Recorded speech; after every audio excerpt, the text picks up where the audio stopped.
Praise the lord. యేసుక్రీస్తు నామములో మీ అందరికీ శుభములు. ఈరోజు మనం యోబు గ్రంథం ఉపోద్ఘాతం తెలుసుకుందాం. ఎస్తేరు గ్రంథంతో పాటు మనకి ఆ పాత నిబంధన యొక్క చరిత్ర గ్రంథాలన్నీ కూడా ముగించబడ్డాయి అన్నమాట. ఆ తర్వాత ఎస్తేరు గ్రంథం తర్వాత వచ్చేటువంటి ఒక 5 కావ్య పుస్తకాలు ఉంటాయి. ఆ కావ్య పుస్తకాల్లో వచ్చేటువంటి మొదటి గ్రంథమే యోబు గ్రంథం అనమాట. కీర్తనలు, సామెతలు, ప్రసంగి, పరమగీతం ఇవన్నీ కూడా కావ్య గ్రంథాలు అనమాట. ఈ 5 పుస్తకాలని కావ్య గ్రంథాలు అంటారు. మిగిలినటువంటి 4 ప్రాచీనమో ఆధునికమో అయినటువంటి సాహిత్య కృతులు సమూహమో యోబు మిక్కిలి మరి తెలియదు. కానీ మనకి యోబు గ్రంథం చూసినట్లయితే మిక్కిలి ఉన్నతమైనటువంటి కావ్య గ్రంథం అని చెప్పేసి టెన్నిస్ అనేటువంటి ఆయన చెప్పాడనమాట. పరిశుద్ధ గ్రంథమైనటువంటి బైబిల్లో అన్ని గ్రంథముల కంటే అతి పురాతనమైనటువంటి గ్రంథం యోబు గ్రంథం. గమనించాలన్న ప్రేమైనటువంటి సహోదరి స్నేహితులారా, ఇక్కడ మూలాధారం ఏంటని చూసినట్లయితే లక్ష్యం, యథార్థ విశ్వాసం యొక్క మరి అర్థము, దేవుని పరమ అధికారమును ఇక్కడ సూచిస్తూ ఉంది. గ్రంథకర్త ఏమంటారంటే మరి యోబు, మోషేయో లేకపోతే సొలొమోనో, ఏలియో ఇలాగా చాలా అభిప్రాయాలు ఉన్నాయి. ఎక్కువ మంది దీన్ని మోసేనే రాశాడు అని చెప్తుంటుంటారు. ఈ గ్రంథం ఎప్పుడు రాయబడిందంటే యేసుక్రీస్తు ప్రభువారు పుట్టక ముందు 2000 సంవత్సరాల నుంచి 1800 సంవత్సరాల మధ్యలో ఇది రాయబడి అన్నట్లు చెప్తూ ఉంటుంటారు. ఈ గోత్రకర్తలు ఉన్నారు కదా, ఆ గోత్రకర్తల కాలంలో ఉన్నటువంటి ఒక సంఘటన అన్నమాట. ఇదంతా కూడా ఒక సంభవం.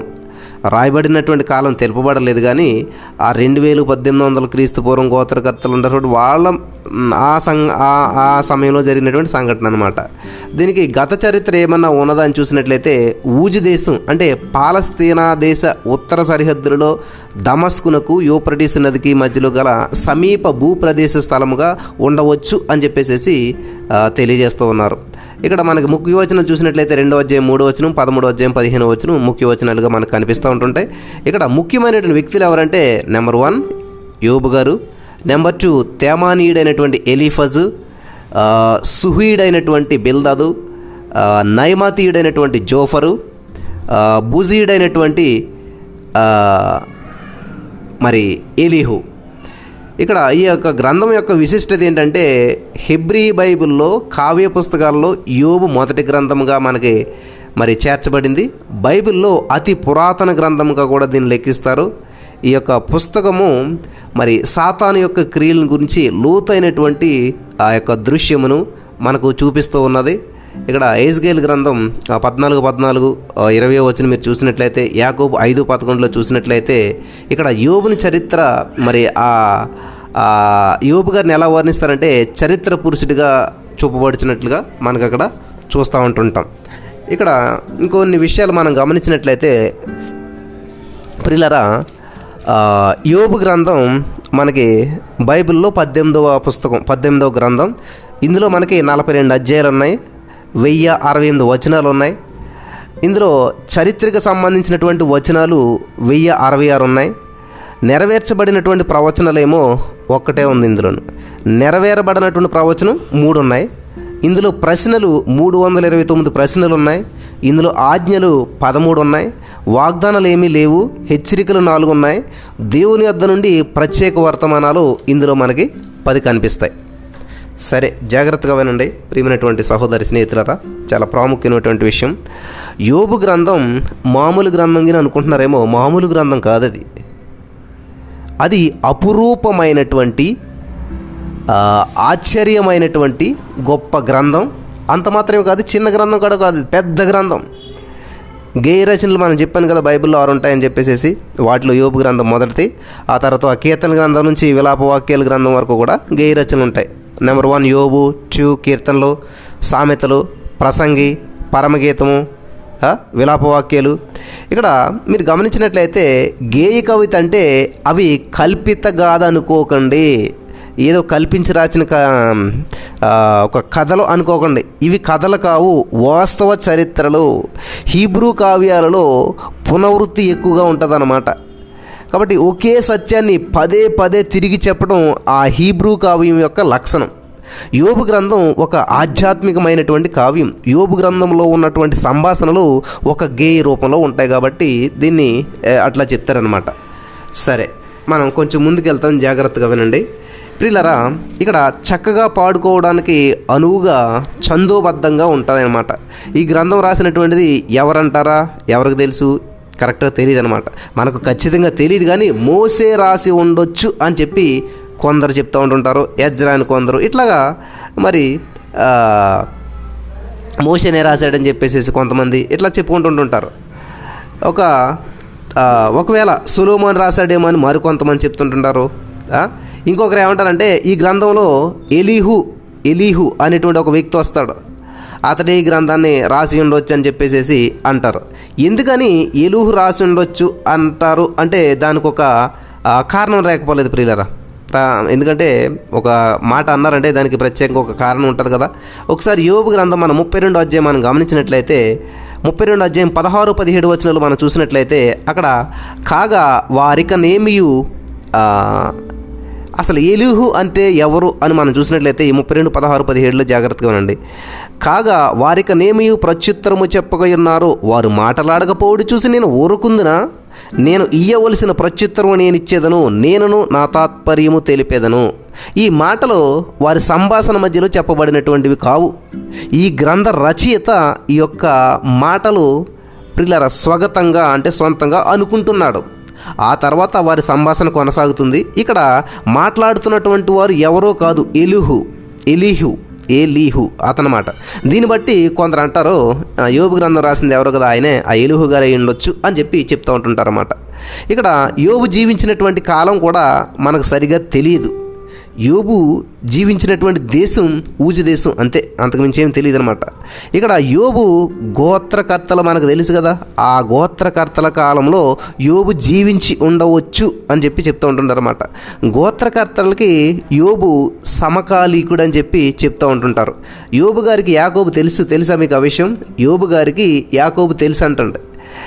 ఇక్కడ ప్రియులు గమనించాలి, యోబు గ్రంథంలో మోసే ధర్మశాస్త్రం గురించి కానీ నిర్గమకాండంలో ఉన్నటువంటి సంగతులు కానీ అసలు ప్రస్తావనకే రాదు.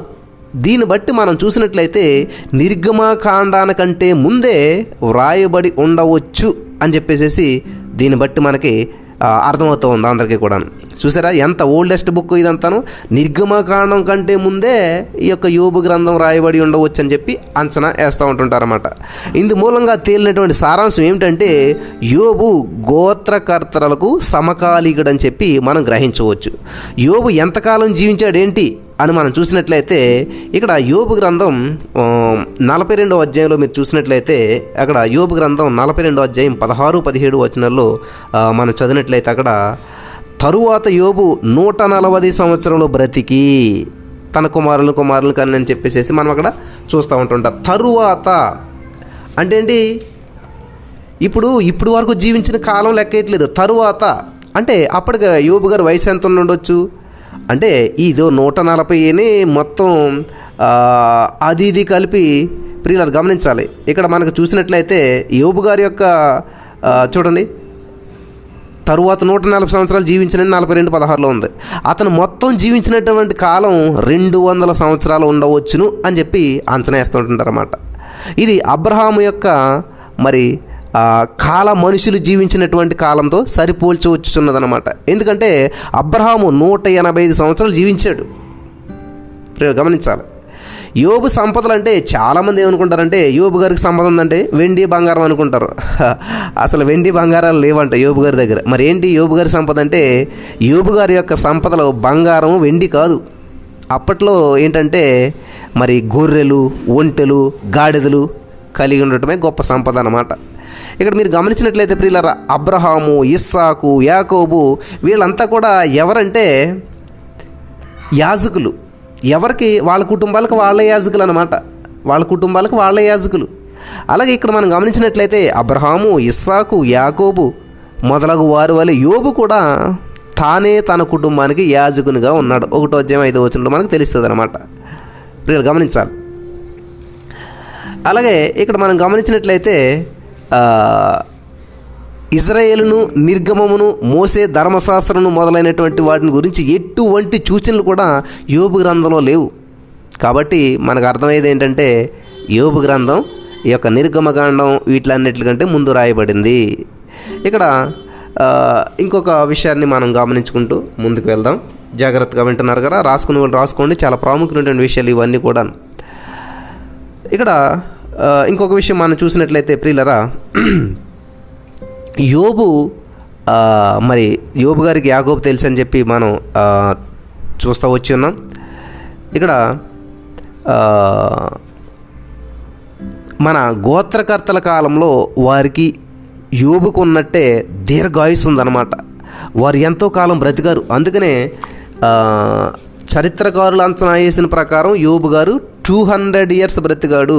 తర్వాత 140 సంవత్సరాలు అంటే మనం ఏమనుకుంటామంటే 140వ సంవత్సరం వచ్చే వరకు బ్రతికి చనిపోయాడు అనుకుంటూ ఉంటుంటాం. గమనించి తర్వాత 140 సంవత్సరాలు అని ఉంది ఇక్కడ. అంటే ఇప్పటి వరకు జీవించిన జీవితము ప్లస్ తర్వాత ఇంకో 140 వేసుకోవాలన్నమాట. అంటే అప్పటికి ఆయనకి 50-60 సంవత్సరాలు ఉండొచ్చు అనుకుంటా.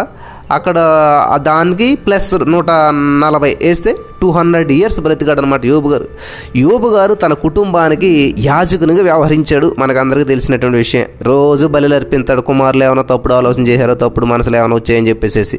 సరే, ఇక్కడ మనం చూసినట్లయితే ప్రియులరా, ఇజ్రాయేలు జాతిని గురించి కానీ యాజక వ్యవస్థను గురించి కానీ ఈ గ్రంథంలో ఒక మాట కూడా చెప్పబడలేదు. అందుచేత ఇజ్రాయేలు జాతి ఆవిర్భవించక ముందే యోబు గ్రంథం యోబు జీవించి ఉండొచ్చు అని చెప్పి అంటుంటారు. ఏంటండి, ఇజ్రాయేలు యొక్క జాతి ఆవిర్భించక ముందే, ఇజ్రాయేల్ జాతి ఫామ్ అవ్వకముందే యోబు గారు జీవించి ఉండవచ్చు అని చెప్పి అభిప్రాయం అన్నమాట. ఈ గ్రంథంలో ఎలీఫజు వస్తాడు కదా. ఎలీఫజ్ అంటే ఎవరు అనుకుంటున్నారు ఇంతకని మీరు? రాబోయే రోజుల్లో దాని గురించి నేను ఇంకా డీటెయిల్గా చెప్తాను. ఎలీఫజ్ ఎవరో కాదు, ఇంతకని యాసావు యొక్క జ్యేష్ఠ కుమారుని సంతతిలో ఉన్నటువంటి వాడనమాట. ఆదికాండం 36వ అధ్యాయం మీరు చూసినట్లయితే ఆదికాండం 36వ అధ్యాయం 10వ వచనం నేను చదువుతున్నాను, జాగ్రత్తగా ఉండండి. యాసావు కుమారుల పేర్లు ఇవే. యాసావు భార్య అయిన అదా కుమారుడు ఎలీఫజును. ఎవరంటే యాసావు భార్య అయిన అదా కుమారుడగు, అంటే యాసావు కొడుకు యాసావు మనవడై ఎలీఫజు. హల్లెలూయా. మనకి ఈ విషయం పెద్దగా గమనించి ఉండకపోవచ్చు. మీరెవరు కూడా అంటే దీన్ని ఇంత పర్టికులర్గా చూసుండొచ్చు. ఎలీఫజ్ ఇంత పేర్లు చదువుకుని వెళ్ళిపోతుంటాం. కానీ ఆదికాండం 36:10 చదువుకోండి మీరు. అక్కడ ఎలీఫజ్ ఎవరంటే యాసావు మనవడు. హల్లెలూయా. ఎవరండి? ఎలీఫజ్ ఎవరంటే యాసావు గారి యొక్క మానవుడు అనమాట. ఇది ఒక అద్భుతమైనటువంటి సత్యం. ఎందుకంటే మనం ఆదికాండానికి లింక్ ఉందా ఆ యోబు గ్రంథం అని చూస్తే ఖచ్చితంగా కనిపిస్తుంది అక్కడ. ఈ ఎలీఫజ్ ఎవరో కాదు, యాషావు యొక్క మానవుడు అయి ఉన్నాడు. దేవునికి స్తోత్రం. దీనిని బట్టి యోబు యాకోబుకి సమకాలికుడు అని మనం అనుకోవచ్చు. మరో మాట ఏంటంటే యోబు గ్రంథంలో ప్రియులరా ఎంతో వేదాంతం ఉన్నది. తత్వజ్ఞాన చర్య ఈ యొక్క గ్రంథం అంతా కూడా మనకి నిండిపోయి ఉన్నదనమాట. ఎన్నెన్నో తాత్వికమైనటువంటి వివాదాంశాలకు మరి పరిష్కారం ఈ యొక్క గ్రంథంలో మనకి పొందుపరచబడి ఉన్నది. నీతిమంతులకు ఎందుకు శ్రమలు వస్తాయి, కారణం ఏమిటి? అందరికీ ప్రశ్న, ఇది పెద్ద ప్రశ్న. నీతిమంతులు ఎందుకు శ్రమలు వస్తాయి, కారణం ఏంటి? అసలు ఈ ప్రశ్నకు ఎన్నో కారణాలు ఉంటాయి. ఈ గ్రంథంలో వాటిలో ఒక్క కారణం మాత్రమే చూపబడింది. ఎందుకు శ్రమలు వస్తాయంటే 100 కారణాలు ఉంటాయి, కానీ ఒక్క రీజన్ మాత్రం ఈ యొక్క యోబు గ్రంథంలో మనకి చూపబడినట్లుగా రాయబడ్డింది అనమాట, పరిశుద్ధాత్మ ప్రేరేపణతో. ఇక్కడ సైతాన్ గాడు ఏం చేస్తారంటే మానవ జాతిపై మోపేటువంటి అబండాలను, నిందలను యోబు గ్రంథం తిప్పికొడుతుంది అనమాట. యోబు గురించి కూడా చాలా సైతాన్ గాడు సాక్ష్యాలు పలుకుతూ ఉంటుంటాడు, తప్పుడు సాక్ష్యాలు. అటువంటి వాటన్నిటిని కూడా తిప్పి కొడుతుంటుంటుంది యోబు గ్రంథం మనకు ఏమి నేర్పుతుంది, యోబు గ్రంథం ధ్యానించడంలో ఉపయోగం ఏంటి అని మీరు చూసినట్లయితే పక్కా చెప్పేస్తారు అందరూ. సహనం నేర్పుతుంది బ్రదర్. ఎస్, ఎగ్జాక్ట్లీ కరెక్ట్ అనమాట. పేషెన్సీ. యోబు గ్రంథం మనకి సహనాన్ని నేర్పుతుంది అనమాట. హల్లెలూయా. దేవునికి స్తోత్రం కలుగును గాక. బైబిల్ గ్రంథంలో మనం చూసినట్లయితే యాకోబు పత్రిక 5వ అధ్యాయం 11వ వచనం మీరు చదివినట్లయితే అక్కడ దేవుని వాక్యం సెలవిస్తూ ఉన్నదంటే, సహించిన వారిని ధన్యులను కొనుచున్నాము కదా, మీరు యోబు యొక్క సహనమును గూర్చి వింటిరి, ఆయన ఎంతో జాలియు కనికరమును గలవాడని మీరు తెలుసుకుని ఉన్నారు. చూసారా, సహనము అందులోకి ఎక్కడికి వెళ్ళిపోయింది? యాకోబు గారు నూతన నిబంధనలో యోబు గారి గురించి రాయబడి ఉంది. ప్రియులారా, ఎంత బాగున్నా చూసారా మాట. ఎలాగ దేని గురించి మాట్లాడుతున్నారు? మీరు సహించిన వారిని ధన్యులను కొనుచున్నాము కదా, సహించిన వారు ధన్యులు. ఎస్, కరెక్టే. వెంటనే ఎవరిని గుర్తు చేసుకుంటున్నాడు? యోబు గారిని 2000 సంవత్సరాల క్రితం ఉన్నటువంటి యోబు గారి దగ్గరికి వెళ్ళాడు మాట. సహనం గురించి చెప్పాలంటే సహనం అనే మాట బయటకు రాగానే యోబు గారు గుర్తొస్తారు ఎవరికైనా కూడా. కాబట్టి మీరు యోబు యొక్క సహనమును గురించి వింటారు కదా. హల్లెలూయా, దేవునికి స్తోత్రం కలుగును గాక. ఇక్కడ అది సరే, యోబుకి 100% సహనం ఉందా? ఏమా ప్రశ్న. సహనంలో నెంబర్ 1 కదా యోబు గారు. మరి యోబు గారికి 100% సహనం ఉందా అంటే ఏమో. అయినా దేవుడు అతనికి, ప్రియులు గమనించాలి, దేవుడు అతనికి 98% మార్కులకే ఉత్తీర్ణతా పత్రం ఇచ్చేసేసాడు. 100% సహనం ఎవరికి ఉండదు. యోబు గారు కూడా కొంచెం సహనం కోల్పోయిన పరిస్థితులు వస్తాయి. అవన్నీ నేను కంపేర్ చేసి చూపిస్తూ ఉంటుంటాను. మనం బైబిల్ స్టైల్లో ముందుకెళ్ళి కొద్ది ఇక్కడ ఉపోద్ఘాతమే కాబట్టి కొన్ని విషయాలే మనం నేర్చుకుంటూ ఉన్నాం. సరే, ఇక్కడ మనం చూసినట్లయితే ప్రియులరా 100 మార్క్స్ పడలేదు యోబు గారికి, 98% పడ్డాయి. కానీ 98% మార్కులకి కూడా ఉత్తీర్ణతా పత్రాన్ని దేవుడు పట్టుకొని చేతిలో పెట్టాడు. దీనికి మీరేమంటారు? పోనీ 100కి 35 మార్కులన్నా వస్తాయా మనకి? గమనించారు ప్రియులర్, మన సంగతి ఏంటి అని ఆలోచించినట్లయితే మన సహనం ఎంత? యోబు గారిది 98% మార్క్స్ వచ్చాయి. మరి నీకు నాకు ఎగ్జామ్ పెడితే ఎన్ని మార్కులు వస్తాయి? కనీసం 35, పాస్ మార్క్ కదా 35, కనీసం 35 మార్కులన్నా వస్తాయా మనకు? ఈ గ్రంథం మొత్తం విన్నప్పుడు ప్రియులరా మనకే తెలుస్తుంది. చివరి వరకు విన్న తర్వాత అప్పుడు తెలుస్తుంది అన్నమాట మనకి. మార్కులు మీ పేపర్ వాల్యూస్ని మీరే చేసుకో, అమ్మో నాకు ఇంత సహనం లేదు, అమ్మో నేను ఇంకా చాలా నేర్చుకోవాలి అనిపిస్తుంది. ఈ గ్రంథంలో పశ్చాత్తాపాన్ని గురించినటువంటి పాఠాలు కూడా మనకి ఉన్నాయి, మనకి నేర్పుతూ ఉంటుంటాయి. ప్రియులారా, పశ్చాత్తాపం అనేటువంటి మాటకు మారు మనసు పర్యాయ పదంగా మనం వినియోగిస్తూ ఉంటుంటాం. ఇక్కడ మనం గమనించినట్లయితే బైబిల్లో కొందరు చెడ్డ వ్యక్తుల గురించి ఉంటాము. ఎవరంటే యూదారాజుల్లో మనసే చాలా చెడ్డవాడు, నిజమే, అతడు మారు మనసు పొందాడు అనేటువంటి మరి ఆ వార్తను ఎంతో ఆసక్తితో వింటాం కదా. చెడ్డవాడే కానీ మారు మనసు పొందాడు. పౌలు సౌలుగా ఉన్నప్పుడు చెడ్డవాడే కానీ మారు మనసు పొందాడు. సరే, ఇప్పుడు తార్సువాడైనటువంటి సౌలు గారు ఆ మాట ఏంటి మనం ఆలోచించినట్లయితే అతడు యేసుక్రీస్తు ప్రభు వారికి విరోధంగా ఎంతో పనిచేశాడు. దేవుని బిడ్డలను తలకాయలు నరికే తల్లి పిల్ల చూడకుండాను ఎంతో కీడు చేశాడు. దేవుని సంఘానికి ఎంతో నష్టం కలిగించాడు. ఆ తర్వాత అతడు పశ్చాత్తాప్తుడయ్యాడు, అతడు మారు మనసు పొందాడు. నాటి నుంచి నేటి వరకు కూడా ఎందరో, నువ్వు నేను మనమంతా కూడా మారు మనసు పొంది యేసుక్రీస్తు ప్రభువును స్వకీయ రక్షకునిగా అంగీకరిస్తూ ఉన్నాము కదంటారా. దేవుడు చెడ్డ మనిషిని పశ్చాత్తాపానికి నడిపించడం ఒక ఎత్తు, యోబు లాంటి మంచి మనిషికి పశ్చాత్తాప పాఠం నేర్పడం మరో ఎత్తు. గమనించాలి, చెడ్డ మనిషిని పశ్చాత్తాపడేలా చేయటం ఒక ఎత్తు, కానీ యోబు లాంటి మంచి మనిషిని, అటువంటి మంచి మనిషిని కూడా పశ్చాత్తాపానికి నడిపించడం, అటువంటి మంచి మనిషికి కూడా ఈ పశ్చాత్తాప పాఠం నేర్పించడం మరో ఎత్తు అనమాట. అవునా, యోబు కూడా పశ్చాత్తాపడేలాగా పాఠం నేర్పడే దేవుడు. జాగ్రత్తగా ఉన్నాడు. ఈ గ్రంథం చివరిలో చూసినట్లయితే యోబు గారు పలికినటువంటి మాటలు మన చెవులలో రింగుమని చెప్పి మారుమ్రోగుతాయి. చూద్దామా ఒకసారి. యోబు గ్రంథం 42వ అధ్యాయం దగ్గర పెట్టుకోవాలి మీరంతా కూడా. యోబు గ్రంథం 42వ అధ్యాయం 5-6 వచనాలు మనం చూసినట్లయితే, వినికిడి చేత నిన్ను గూర్చి వార్త నేను వింటిని, అయితే ఇప్పుడు నేను కన్నులారా నిన్ను చూచుచున్నాను, కావున నన్ను నేను అసహించుకొని ధూళిలోను బూడిదలోను పడి పశ్చాత్తాపపడుచున్నాను. గమనించాలి ప్రియులారా, చాలా ప్రాముఖ్యమైనటువంటి విషయాలు యోబు గ్రంథంలో ఉంటాయి. ఆహా, ఎంత గొప్ప పశ్చాత్తాపం, ఎంత గొప్ప పశ్చాత్తాప సాక్ష్యం ఇది. అన్ని శ్రమలు భరించి అంత సహనంగా ఉన్నప్పటికీ కూడా యోబు గారు ఏం పలుకుతున్నాడు తెలుసా? పిల్లలు గమనించాలి. ధూళిలోను బూడిదలోను పడి పశ్చాత్తాపపడుచున్నాను అంటే ఇంతవరకు నేను కరెక్ట్గానే ఉన్నాను, నీతిగానే ఉన్నాను అనుకున్నాను, కానీ ఇంకా సరి చేసుకోవాల్సిన విషయాలు నాలో ఉన్నాయి అని చెప్పి ఆయన పశ్చాత్తాపడుతున్నాడు. పిల్లలు గమనించాలి. మనలను మనం దేవుడు చూసినట్లయితే ప్రియులారా ఎలా చూస్తాడు తెలుసా? ఉన్నతమైన వ్యక్తులుగా చూస్తాడు. కాబట్టి మనం ఎలా చూసుకోవాలంటే మనల్ని మనం దేవుడు చూసినట్లే మనం చూసుకోవాలి. మన స్వనీతి వస్త్రాలన్నీ కూడా మురికి బట్టలు, దుర్గంధం, చినికిపోయినటువంటి పాతలు. యోబు గ్రంథంలో ఉన్నటువంటి ప్రియులారా ఈ యొక్క జీవన వేదాంతం మనం చూసినట్లయితే మరి కాలదోషం పట్టినటువంటి ఆధ్యాత్మికమైనటువంటి చింతన కనిపిస్తాయి. ఈ కావ్యము యోబు యొక్క భక్తుని జీవితంలో అంతర్మదనం. ఈ విషయంలో బైబిల్ మొత్తంలోకి కూడా దీన్ని యోబు గ్రంథాన్ని మించినటువంటి గ్రంథం ఇంకో గ్రంథం లేదని చెప్పి మనం ఘంటాకంఠంతో మనం చెప్పవచ్చు. యోబు గ్రంథం ప్రియులరా పద్య కావ్యం, హృదయ కావ్యం. పద్యం రూపంలో ఉంటుంది, హృదయానికి తాకిట్టేట్లుగా ఉండేటువంటి ఒక కావ్యం అన్నమాట. మనకి ఇక్కడ యోబు గ్రంథం ఎంతో శ్రావ్యం.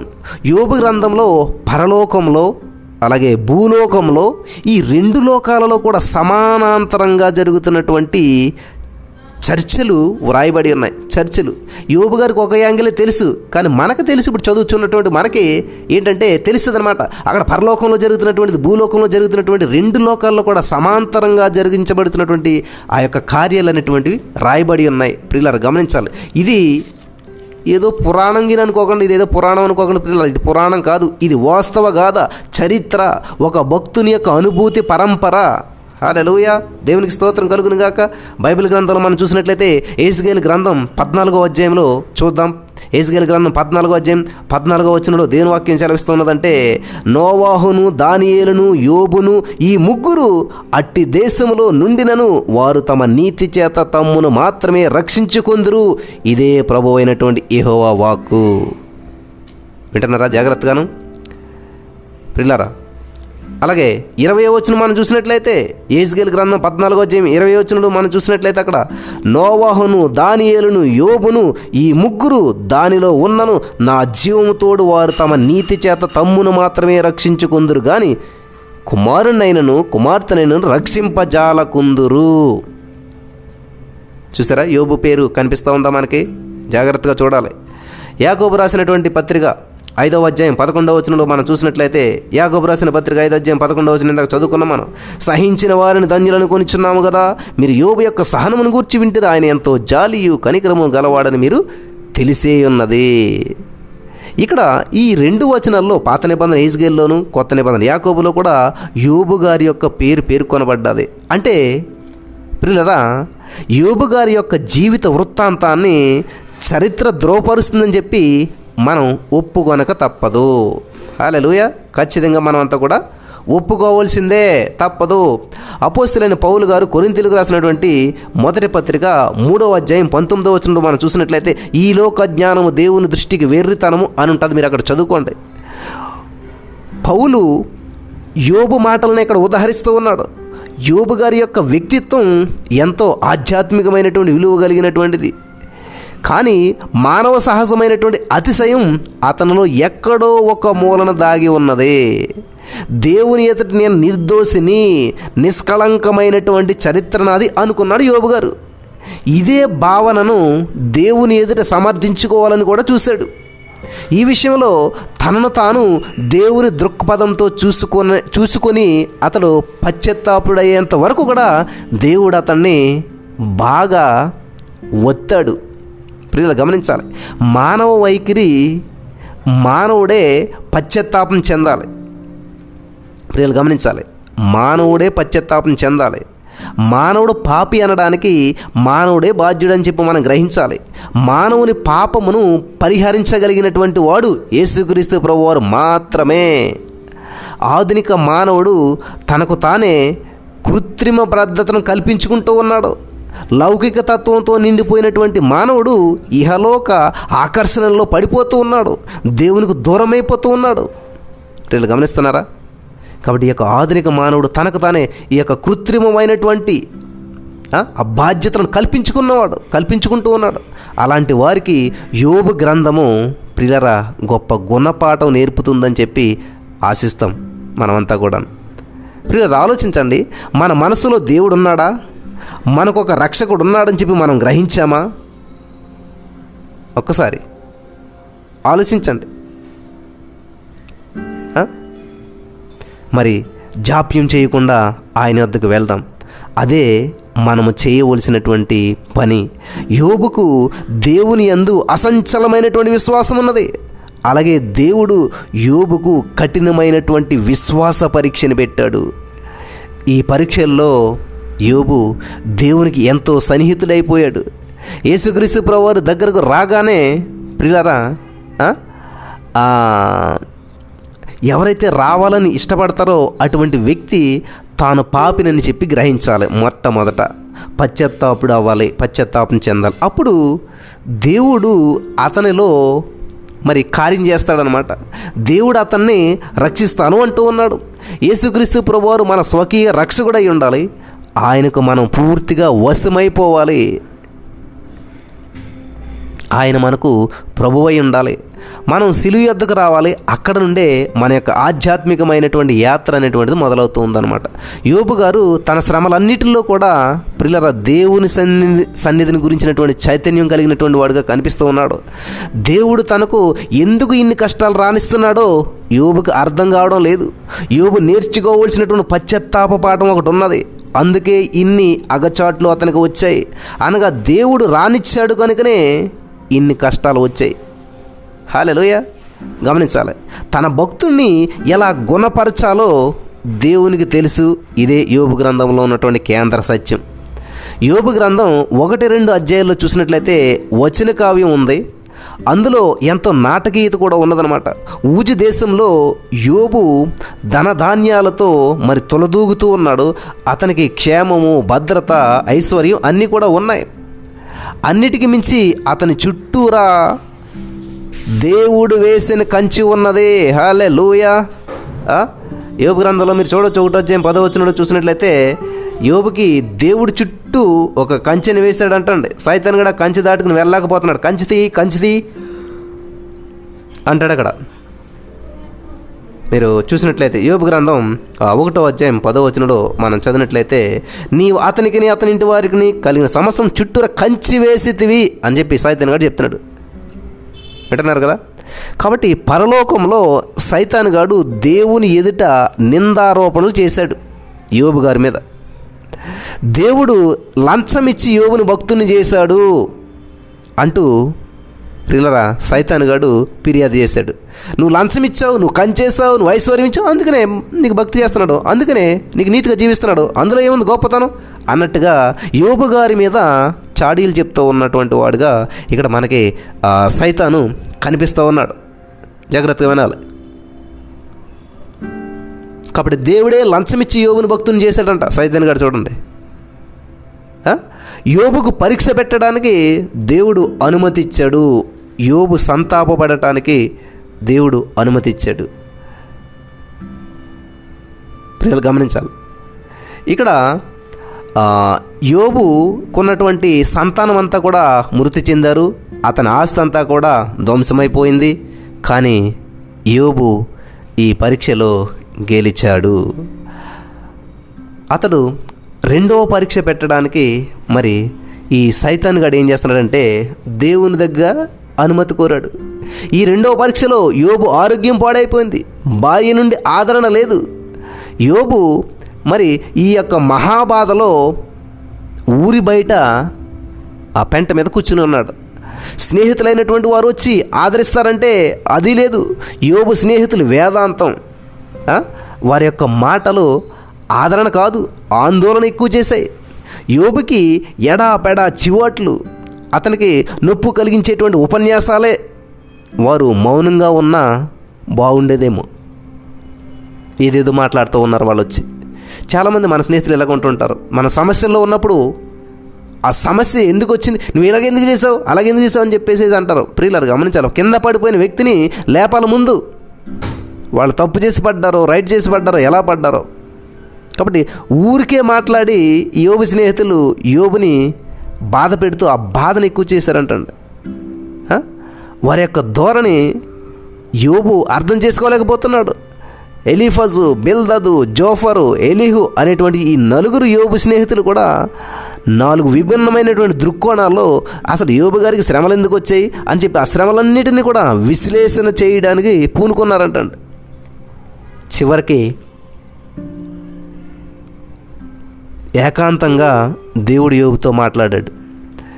దేవుడు ముఖాముఖిగా తన యొక్క సంపూర్ణ చిత్తాన్ని యోబుకు బయలుపరిచాడు, విషదంగా మాట్లాడాడు. ఆ తర్వాత ఈ గ్రంథం ముగింపులో ఊజ దేశంలో దేవుడు యోబు కోల్పోయినటువంటి దానికి రెట్టింపుగా అనుగ్రహించాడు. ఇది ఈ గ్రంథంలో ఉన్నటువంటి సారాంశం. ఈ గ్రంథంలో 42 అధ్యాయాలు ఉన్నాయి ప్రియులారా. యోబు గ్రంథం వ్యక్తిగత జీవితాలలో గొప్ప ఉద్యమం రప్పించగలిగినటువంటి పుస్తకం యోబు గ్రంథం. యోబు ఊజు దేశపు నివాసి. ఇది ప్రియులారా మధ్య ప్రాచ్యములలో ఉన్నటువంటి ప్రాంతం అని చెప్తూ ఉంటుంటారు. ఊజు అనేటువంటి పేరు అది ఊరు పేరు కాదు, అది ఊజు అనేటువంటి పేరు ఒక వ్యక్తికి చెందినటువంటిది. ఊజు అనేటువంటి ఒక వ్యక్తి ఉన్నాడనమాట, అతననే ఆ ఊరికి పేరు పెట్టారనమాట. కాబట్టి ఊజు అనేటువంటిది ఒక వ్యక్తి పేరు. మరి ఆ పేరుతో ఆ ప్రాంతం పిలువబడింది. ఆ వ్యక్తియే దమస్కు పట్టణం ఉంది కదా, ఆ దమస్కు పట్టణాన్ని నిర్మించినటువంటి వాడు అని చెప్పి చరిత్ర మనకు తెలియజేస్తూ ఉంది.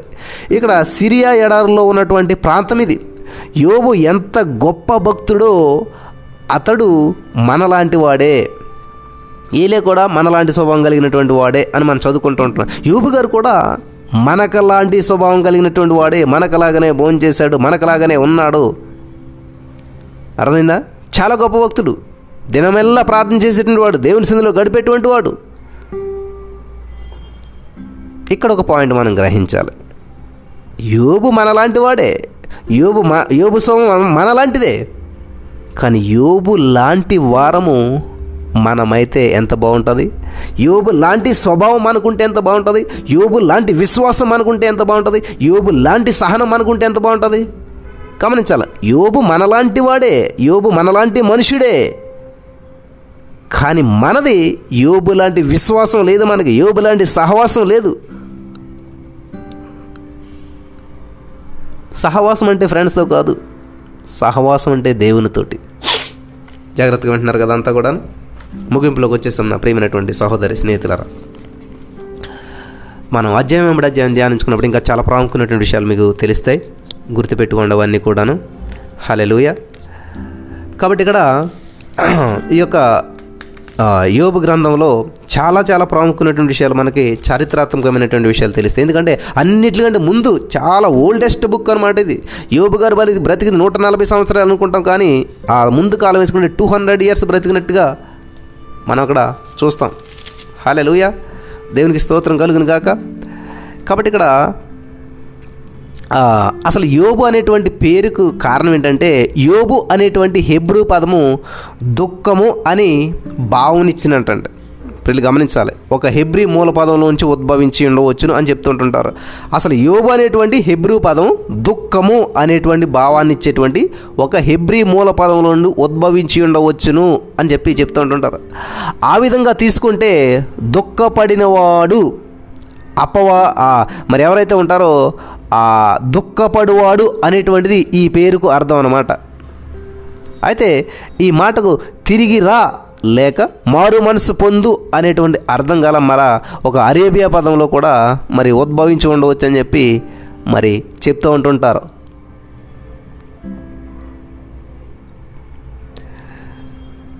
ప్రియులు గమనించాలి, ఇక్కడ మరణమైపోయినటువంటి తరువాత నరులు బ్రతుకుతారా అని చెప్పేసి ఇక్కడ యోబు గారు ప్రశ్నిస్తూ ఉన్నాడు.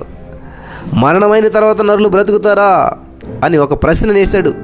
యోబు గ్రంథం 14వ అధ్యాయం 14వ వచనం మనం గమనించినట్లయితే, యోబు గ్రంథం 14వ అధ్యాయం 14వ వచనంలో మనం చూసినట్లయితే అక్కడ మరణమైన తరువాత నరులు బ్రతుకుతారా, అలాగుండి నీడ నాకు విడుదల కలుగు వరకు నా యుద్ధ దినములన్నీ నేను కనిపెట్టి ఇందును. గమనించాలి, ఇక్కడ ఈ ప్రశ్నకు యేసుక్రీస్తు ప్రభువారు, ప్రియులారా గమనించాలి, ఈ ప్రశ్నకు యేసుక్రీస్తు ప్రభువారు 26వ వచనంలో మనకి చూస్తే అక్కడ దేవుడు చెప్తూ ఉన్నాడు ఏమనంటే, బ్రతికి నా యందు విశ్వాసముంచు ప్రతి వాడును ఎన్నటికీ నీ చనిపోడు. యోబు సూచిస్తున్నటువంటి మధ్యవర్తిత్వాన్ని గురించి మాట్లాడుతూ ఉన్నాడు. 9వ అధ్యాయం 33వ వచనం మీరు చదువుకోండి. విమోచకుడు 19వ అధ్యాయం 25 నుంచి 27 వచనంలో కూడా మీరు చదువుకుంటే అక్కడ అవన్నీ కూడా అండర్లైన్ చేసి పెట్టుకోవాలి మీరంతా కూడా, తర్వాత చదువుకుందరు కానీ. హల్లెలూయా, దేవునికి స్తోత్రం కలుగును గాక. కాబట్టి ఇక్కడ ప్రియమైనటువంటి సహోదరి స్నేహితులారా, ఈ విధంగా యోబు గ్రంథంలో ఎన్నెన్నో మనకి ప్రాముఖ్యమైనటువంటి విషయాలు ఉన్నాయి. ఇక్కడ మనకు ముఖ్యమైనటువంటి అధ్యాయం 42వ అధ్యాయంలో మనం చూసినట్లు యోబు పుస్తకంలో ఉన్నటువంటి చివరి అధ్యాయమైనటువంటి 42వ అధ్యాయంలో యోబుకు తన భార్యతోనూ స్నేహితులతోనూ దేవునితోనూ జరిగినటువంటి పోరాటము అంతిమ స్థితి సూచిస్తూ ఉన్నది. దేవుని సంపూర్ణ మరి మహాత్యాన్ని, సర్వాధిపత్యాన్ని మరి తాను అంగీకరించేటితో మానసిక పరివర్తనను సంభవించుచున్నది. తనను బాధ పెట్టినది ఎందుకన్న ప్రశ్న తర్వాత ఆయనకు సమస్యగా పిల్లలు గమనించాలి, తోచలేదు ఏంటంటే ఇంకా ఆయన అనుభవిస్తున్న సమస్య అనిపించలేదు ఆయనకి. హల్లెలూయా, దేవునికి స్తోత్రం కలుగును గాక. ప్రియులారా, యోబు స్టోరీ రియల్. ఇక్కడ గ్రంథ పరిశోధనలో మనం చూసినట్లయితే ఈ గ్రంథాన్ని 3 ప్రధాన భాగాలకు విభజించవచ్చు. యోబు శ్రమలు, యోబు స్నేహితులకు జరిగినటువంటి వివాదం, అతనికి దొరికినటువంటి విడుదల మొదలైనటువంటి ఈ యొక్క 3 భాగాల్లో మనం ఈ యొక్క గ్రంథాన్ని విభజించవచ్చు. ఒక్కొక్క భాగంలో ఉన్నటువంటి విభజన మనం చూసినట్లయితే ప్రియులారా, యోబు గారి యొక్క శ్రమలు 1వ అధ్యాయం 1వ వచనం నుంచి 2వ అధ్యాయం 13వ వచనం వరకు కూడా మనకి కనిపిస్తూ ఉంటుంటాయి. యోబు కుటుంబం మరి వెనకటి స్థితి, సాతాను యొక్క మొదటి శోధన, సాతాను యొక్క రెండవ శోధన, యోబు యొక్క స్నేహితులు, వీళ్ళందరూ కూడా మనకు ఈ మొదటి భాగంలో చూడొచ్చు మనం. రెండవది, యోబు గారికి ఉన్నటువంటి స్నేహితులకు మధ్య జరిగినటువంటి వివాదం 3వ అధ్యాయం 1వ వచనం నుంచి మీరు 37వ అధ్యాయం 24వ వచనం వరకు చూడవచ్చు. ఇదంతా వివాదం జరుగుతూ ఉంటుంటుంది. యోబు గారి యొక్క మొదటి ప్రబోధం అక్కడ మనకు కనిపిస్తుంది. ఎలీఫజు గారి యొక్క ప్రబోధనం, యోబు గారి యొక్క జీవం, మరి ఇవన్నీ కూడా మనకు అక్కడ కనిపిస్తూ ఉంటుంటాయి. దేవునికి మహిమ కలుగును గాక. జాగ్రత్తగా వినండి. ఇక్కడ మనం ఈ యొక్క గ్రంథంలో నేర్చుకోవాల్సినటువంటి విషయాలు మనకు ఏమన్నా ఉన్నాయనంటే ప్రియులరా, 3వది, యోబుకు లభించినటువంటి విడుదల గురించి కూడా మనం చూస్తాం. నేను ముగిస్తాను, జాగ్రత్తగానండి. పిల్లల, యోబు గారికి దేవుడిచ్చినటువంటి ప్రత్యుత్తరం కూడా మనకి కనిపిస్తుంది 38వ అధ్యాయం 1 నుంచి 41 వచనాల వరకు. కాబట్టి యోబు గారు తన యొక్క అజ్ఞానాన్ని సమ్మతించుచున్నాడు. స్వనీతిని గూర్చి పశ్చాత్తాపడ్డాడు. హల్లెలూయా. ఈరోజు నీ మాటలు వింటున్న ప్రియమైనటువంటి సహోదరి స్నేహితులారా, చక్కగా అద్భుతమైనటువంటి వాక్యాన్ని విన్నాం. యోబు స్టోరీ అది ఫేక్ అనుకోకండి, అది కథ అనుకోకండి. యోబు గారి యొక్క సమాధి ఇరాక్ రాజధాని అయినటువంటి బాగ్దాద్లో ఇప్పటికీ కూడా ఉన్నదంట. మీరు వెళ్ళి చూడాలనుకున్న వాళ్ళు చూడొచ్చు. కాబట్టి ఇది చాలా పురాతనమైనటువంటి గ్రంథం. యోబు గారిది చాలా పురాతనమైనటువంటి గ్రంథం. అర్థమైంది కదా మీకు అందరికీ కూడాను. కాబట్టి ఈరోజు చెప్పిన విషయాలు గుర్తుపెట్టుకోండి. రాత్రి చెప్పినటువంటి విషయాలు మరలా ఒకసారి వినండి.